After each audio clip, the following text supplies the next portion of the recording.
Right, so we are now back in Monopoly Go, and as you can see here, you might be wondering like, how do you buy property, or these houses over here? These you don't have any control over; they just upgrade on their own.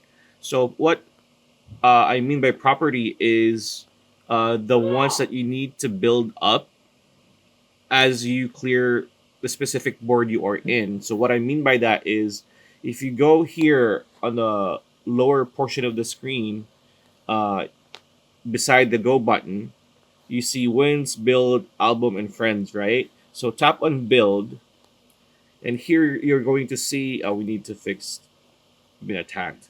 So these are the properties that you have, and the goal for Monopoly Go is you need to max these structures out so that you can go to the next board, and that's pretty much how you progress in the game. So uh, how to buy property? We just buy their upgrades. So let's tap on this first one, 39 2K. There you go. It's level 3.